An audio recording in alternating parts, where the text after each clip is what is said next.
Welcome back to learn English with Sarita. मैं हूँ Sarita Jha. Guys, we know very well that practice makes a man perfect. हम लोगों को बहुत अच्छी तरह पता है कि प्रैक्टिस करके हम लोग हर कुछ सीख सकते हैं। यूँ कहें तो उसे हम अपना बना सकते हैं। तो क्यों नहीं हम लोग टेंसेस, जो कि बहुत ज़रूरी है अंग्रेजी सीखने के लिए, उसे हम प्रैक्टिस करते हुए अपना बना लें। तो आज हमारा प्रैक्टिस का फर्स्ट क्लास है, इसीलिए हमारा आज का टेंस है सिंपल प्रेजेंट टेंस। तो इसके अंतर्गत हम लोग पढ़ेंगे examples of simple present tense, जिसमें हम लोग सीखेंगे sentence making practice with rules. Guys, I mean to say that सारे स्ट्रक्चर्स के साथ हम लोग सेंटेंस मेकिंग प्रैक्टिस करेंगे। यूँ कहें तो सिर्फ ये वीडियो देख करके भी आप सिंपल प्रेजेंट टेंस पे पूरी तरह कमांड कर सकते हैं, अपने मुट्ठी में कर सकते हैं। शुरू करते हैं आज का क्लास। इसकी पहचान क्या होती है? जिस हिंदी वाक्य के अंत में ती है, ता है अथवा ते है लगा होता है, वो वाक्य सिंपल प्रेजेंट टेंस का होता है। अब बात आती है ती है, ता है, ते है कहाँ लगा होगा। क्रिया के साथ ती है, ता है और ते है लगे होते हैं। जैसे कि पीना एक क्रिया है और ये अगर सिंपल प्रेजेंट टेंस में यूज होती है तो वह पानी पीता है। यहाँ पे क्या हो गया? पीता है, ता है, यही हमारा पहचान है सिंपल प्रेजेंट टेंस का। तो चलिए अब हम लोग इसकी सेंटेंस स्ट्रक्चर देख लेते हैं, जो कि है सब्जेक्ट प्लस V1 और V5, जो कि बनती है V1 के साथ S या ES लगा करके प्लस ऑब्जेक्ट। हमें अब ये कंफ्यूजन होगी जो हम V1 कहाँ यूज करें और V5 कहाँ यूज करें। तो थर्ड पर्सन सिंगुलर नंबर के साथ S और ES लगाया जाता है, इट मीन्स V5 लगाया जाता है। अब ये कंफ्यूजन होगी आप लोगों को, जो किसके साथ S या ES लगाएंगे। तो he, she, it and name, my friend, my brother, his sister, ETC, जो कि थर्ड पर्सन सिंगुलर नंबर के अंतर्गत आते हैं, उसके साथ हम S या ES लगाएंगे। इतने बात आप लोगों को क्लियर हो गया। तो चलिए ट्रांसलेशन बनाते हैं। मैं जाती हूँ, मैं का अंग्रेजी होता है आई, जाती हूँ है, इसीलिए V1 लगा क्योंकि यहाँ पे मैं सब्जेक्ट है। तो मैं जाती हूँ का ट्रांसलेशन क्या हो गया? आई गो। इसी तरह वह जाती है, वह जाती है, ती है ये स्त्रीलिंग है, इसीलिए यहाँ पे वह के लिए सी आया, तो वह सी जाती है। गोज, क्योंकि वह थर्ड पर्सन सिंगुलर नंबर होते हैं, इसीलिए इसके साथ ES लग जाने से ये V5 हो गया। तो सब्जेक्ट प्लस V5 इसका स्ट्रक्चर हो गया, तो सी गोज। वे आते हैं, वे मतलब बहुत सारे लोग, तो ये प्लूरल हो गया, इसीलिए इसके साथ S या ES नहीं लगेगा, तो V1 लगेगी, तो दे कम। वह आता है, यहाँ पे ता है हमारा पुल्लिंग है, इसीलिए वह के लिए ही आया, तो ही, और जो कि थर्ड पर्सन सिंगुलर नंबर है, तो क्या होगा? S या ES लगाना होगा, तो ही कम्स। मोहन खेलता है, Mohan third person singular number है, इसीलिए मोहन प्लेज। हम लोग लिखते हैं, हम लोग चूँकि प्लूरल सब्जेक्ट है, इसीलिए इसके साथ V1, इसीलिए वी राइट। इसी तरह से आप लोग भी इसकी प्रैक्टिस करें। चलिए अब हम लोग एक चीज़ समझ लेते हैं, इसकी नेगेटिव सेंटेंसेस कैसे बनाएंगे। नेगेटिव में सबको पता है नकारात्मक, जिस वाक्य में हम नहीं बोलते हैं। तो इसके लिए हमें एक हेल्पिंग वर्ब की ज़रूरत होगी, जिसे हम डू या डज कहते हैं, जो यहाँ पे हेल्पिंग वर्ब कहलाता है। इसे ही यूज़ करते हुए हम निगेटिव सेंटेंसेस या इंट्रोगेटिव निगेटिव सेंटेंसेस बनाएंगे। तो चलिए हम लोग डू या डज का यूज़ समझ लेते हैं कैसे कैसे होती है सिंपल प्रेजेंट टेंस के अंतर्गत। इस पे कमांड हो गया तो समझिए हमारा 60% टेंस कमांड हो जाएगा। तो देखिए आई प्ले, ये एक अफर्मेटिव सेंटेंस है। इसे हमें अगर निगेटिव बनाना हो तो क्या बोलेंगे, आई नॉट प्ले। क्या ये सही है? नहीं, ये बिल्कुल सही सेंटेंस नहीं है। इसके लिए फिर क्या करना होगा, हमें एक हेल्पिंग वर्ब लगाना होगा जो कि है डू। तो हो गया आई डू नॉट प्ले। तो अब हम इसे सेंटेंस स्ट्रक्चर कैसे समझेंगे, तो सब्जेक्ट प्लस V1 एस और ES प्लस ऑब्जेक्ट, ये हमारा अफर्मेटिव का था। अभी निगेटिव के लिए सब्जेक्ट प्लस डू या does not plus V1 plus object. Do लगेगी कहीं, कहीं पे डज लगेगी। अब हम लोग समझ लेते हैं डू या डज कहाँ कहाँ लगेगा। तो देखिए डू या does third person singular number के साथ डज एंड बाकी बचे सभी सब्जेक्ट के साथ डू लगाएंगे।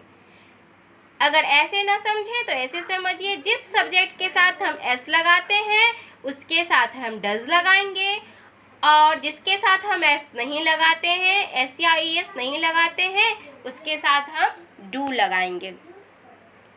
ठीक है, अब हम लोग इसे देख लेते हैं एग्जाम्पल से। सीता खेलती है, तो सीता खेलती है, Sita third person singular number है, इसीलिए सीता प्लेज। अब सीता नहीं खेलती है तो सीता डज नॉट प्ले।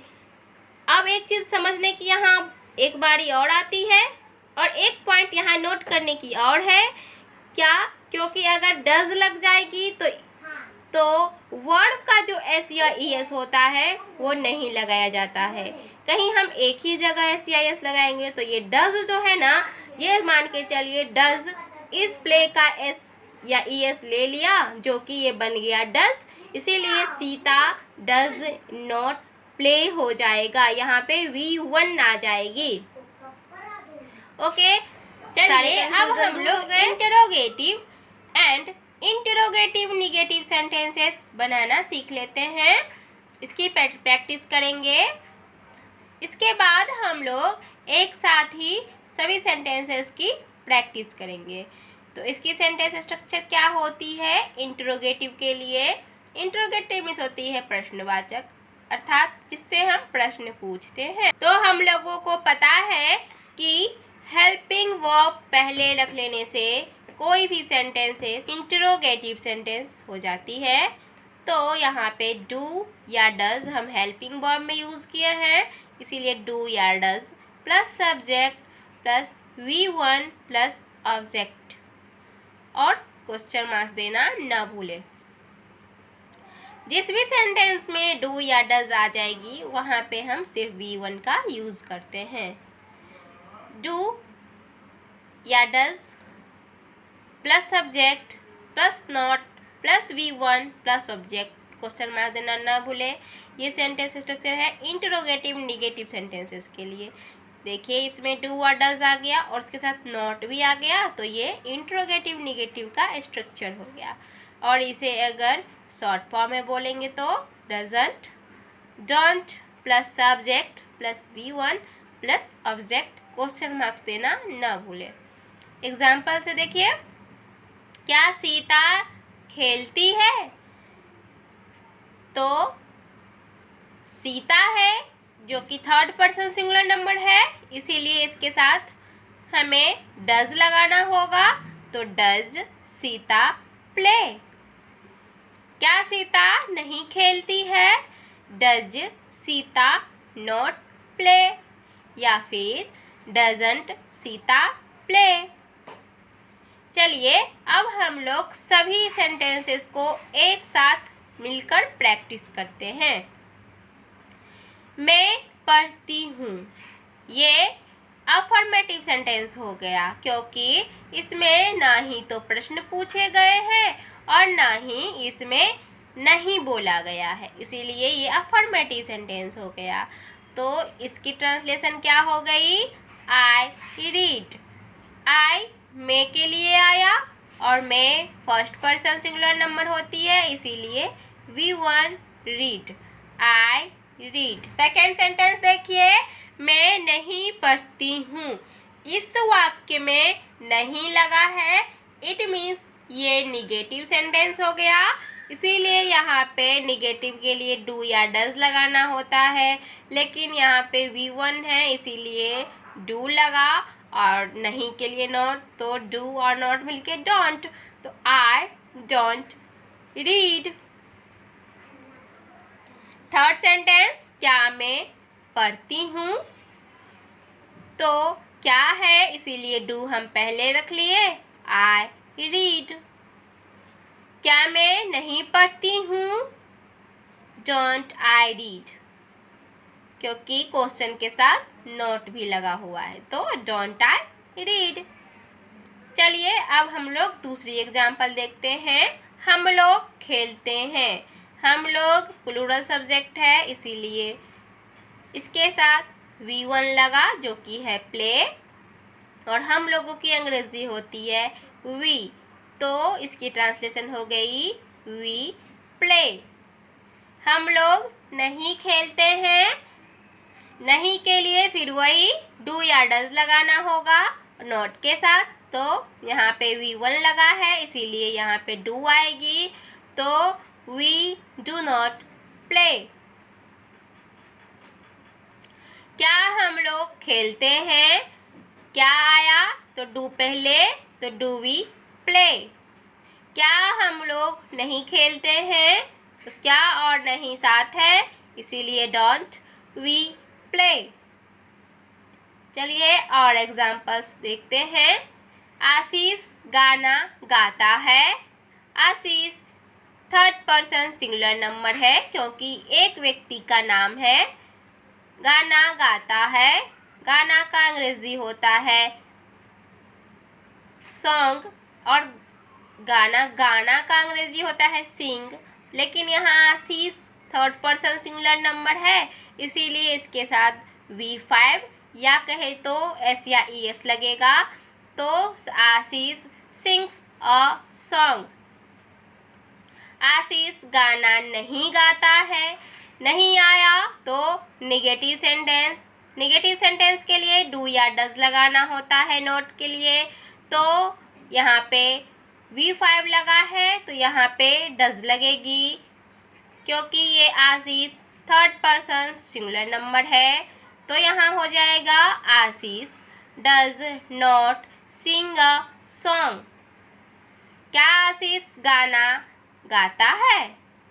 तो डज हमारा हेल्पिंग वर्ब है जो कि पहले आ गया, does Ashish Singh a song. क्या आशीष गाना नहीं गाता है? Does Ashish not sing a song. क्या और नहीं दोनों आया है, इसलिए does Ashish not sing a song, या फिर इसे बोले तो शॉर्ट में तो doesn't Ashish Singh a song. यह घड़ी सही समय दिखाती है। This watch shows the correct time. इस सेंटेंस का आप लोग हमें negative, interrogative and interrogative negative sentence का ट्रांसलेशन बना करके कमेंट बॉक्स में ज़रूर भेजें, ताकि समझ आ पाए कि आप लोग कितने समझे हैं। चलिए कुछ और सेंटेंसेस बना लेते हैं। मेरे दादाजी रोज़ सुबह 4 बजे उठते हैं। मैं आपको बता दूं, जो काम हम लोग प्रत्येक दिन रूटीन के हिसाब से करते हैं, उस काम के लिए हम सिंपल प्रेजेंट टेंस का यूज करते हैं, इसीलिए यह काम प्रत्येक दिन होती है। ऐसे सेंटेंसेस को हम सिंपल प्रेजेंट टेंस के अंतर्गत पढ़ते हैं। तो my grandfather gets up at 4 every morning. यह बस पुणे जाती है। दिस बस गोज टू पुणे। यह बस थर्ड पर्सन सिंगुलर नंबर के अंतर्गत आएगा, इसीलिए यहाँ पे गोज लगा है। सूर्य पूरब में उगता है। यह हमारा यूनिवर्सल ट्रूथ है। जो सूर्य पूरब से उगता है या पश्चिम में डूबती है, इस तरह के जो वाक्य होते हैं, इस तरह के वाक्य भी हम सिंपल प्रेजेंट टेंस के अंतर्गत पढ़ते हैं। The sun rises in the east.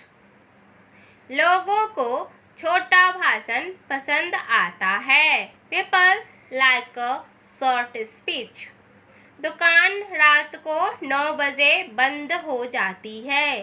Shops shut at 9 PM। दुकान मीन्स शॉप्स, बंद मीन्स शट। मैं मेरी गलती मानती हूँ। I admit my mistake. मानना अंग्रेजी होती है एडमिट। चूँकि यहाँ आई यूज हुई है, इसीलिए V1 लगा है। वह खुश दिखता है। He looks happy. वे हर दिन यहाँ आते हैं। वे प्लूरल है, इसीलिए यहाँ पे V1 लगेगा, तो they come here every day. Guys, आप लोग भी इसी तरह से सेंटेंस मेकिंग प्रैक्टिस करते रहें सारे स्ट्रक्चर के साथ, और सिंपल प्रेजेंट टेंस को अपने मुट्ठी में कर लें। वीडियो पसंद आए तो लाइक करना न भूलें। चैनल पे नए हैं तो सब्सक्राइब करें। तब तक के लिए bye bye. Thanks for watching.